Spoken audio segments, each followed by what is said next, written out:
Today I will be doing a speech on arranged marriages in American Indian society as well as Indian society. I chose to do this because I feel as though in America we don't have an understanding of arranged marriages. So I feel like it would be a really cool idea to shed some light and give a little preview of what the in and outs of an arranged marriage would be. First, I'll start off with the definition of an arranged marriage, which is when two consenting parties come together and decide to have their offspring marry for whatever reason. This could include financial reward or a job. However, that job is probably not going to come. History of There's a lot of history of arranged marriages throughout the Bible, such as Isaac and Rebecca. However, there isn't really any specific guidelines on what Christians should follow. Um, but there is guidelines on who you can marry as a Christian. So, for example, I'm a Christian, so I can only marry a Christian woman. And as a man, I have certain roles that the woman, which will be my wife, will have within our family and the house. Arranged marriages actually still continue to this day throughout the world, and it is practiced by Orthodox Jews, Hindus, and Islamic families. There's just like everything in the world, there is pros and cons to everything. So I'll go through those and give you a real kind of a preview of what an arranged marriage is. So an arranged marriage, there could be a lack of trust in a relationship because you don't really know that person and you're really kind of just going out on a limb and you're kind of hoping that your family told the truth and your parents didn't lie to you, so you get forced into a relationship that you don't want. And this could lead to a very toxic relationship, and more likely than not, the man's family is gonna be persuading the woman's family to let the woman have children. So the children not only are growing up in a toxic environment, they're thinking that this type of behavior is okay, so I'm gonna treat my wife like that. And if they have a daughter, they're going to think that this man loves me because he treats me horribly, when in reality, that's just not true. However, less than 1% of arranged marriages in India actually end up getting a divorce. I link this because not only do they have an increased commitment to each other because they are forced to be together, but their families are really pressuring them to do the right thing and make sure that that relationship is the best that it could possibly be for them, not necessarily for the bride and the groom. However, in American citizens, the divorce rate is 50%. And when a black kid is born outside of wedlock, for example, they are 9 times more likely to end up in prison, 11 times more likely to end up on welfare. And even though I specified that the race of the child was black, this is true amongst all races, that if you are born outside of wedlock and you grow up in a one-parent household, you do have a higher chance of ending up on welfare and government assistance and being in and out of the criminal justice system. Arranged marriages are a great way for American Indian families to preserve their culture, their traditions, and their language while enjoying the prosperity that United States citizens enjoy. So I think as Americans we have to understand that it might be looked down upon us, but this is their way of continuing who they are and making sure that no matter how successful they are, they never forget who they are and what they came from.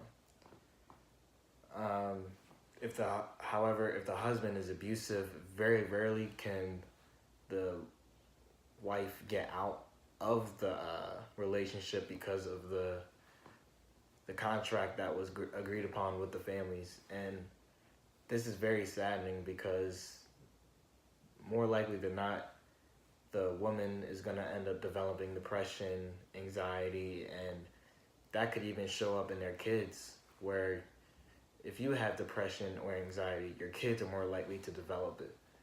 So just knowing that people can be hurt in such a way because of something that they can't even choose really really hurts me.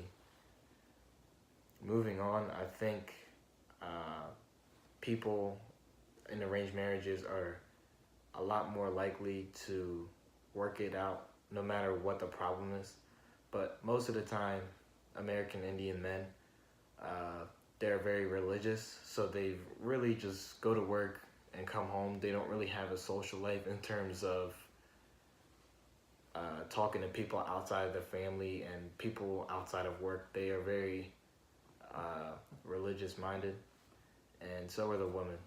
The women believe that it is morally wrong to work outside of the house, and they believe that the role of the wife is to stay in the house and to make sure that she's raising the kids to the best of her ability. And I actually have American Indian neighbors, and all of them seem really tight and close knit.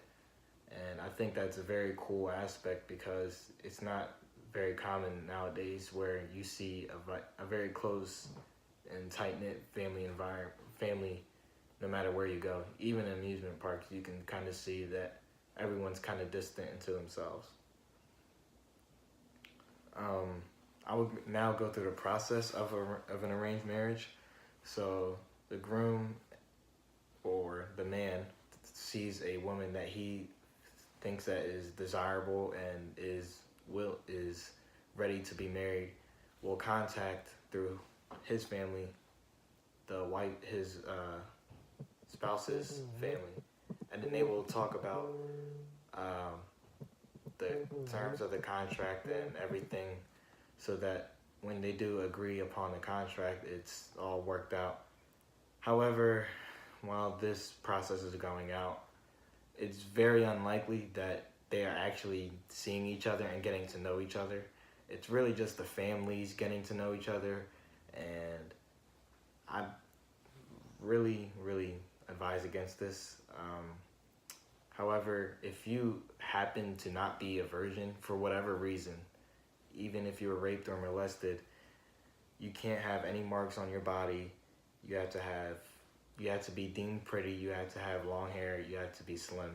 That is what is most desirable for men in Indian society, and they see that because of their religious values. So even if you were raped or molested, it is very unlikely that you'll even find love or you'll find happiness, some form of happiness. You have to have, the families have to be, obviously both have to agree for this to happen.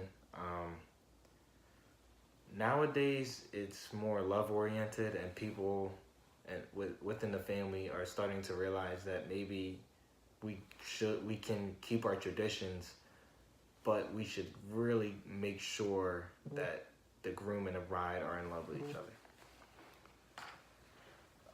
Most Indian American husbands work full time, and the wife works if she is educated only after the children reach maturity. So, for example, I have a friend who lives a couple houses down away from me, and his mom has a PhD, but she never even worked until he was in high school with me, and that was 4 or 5 years ago. So it was crazy to see how the culture was different. All in all, I believe arranged marriages can be good and they can be bad, but I do think it depends on the family and the conditions that are brought upon in the negotiating stages of the arranged marriages. If it were up to me, I think I would stay away from an arranged marriage, and I do not think it is morally right, because I believe that women should have the right to choose whoever they want to marry, and men should have the right to choose whoever they marry. And I also believe that even though you have the right to choose, if you are mature enough and smart enough, you can kind of see if you truly love that person and if you're gonna do whatever it takes to make that relationship work.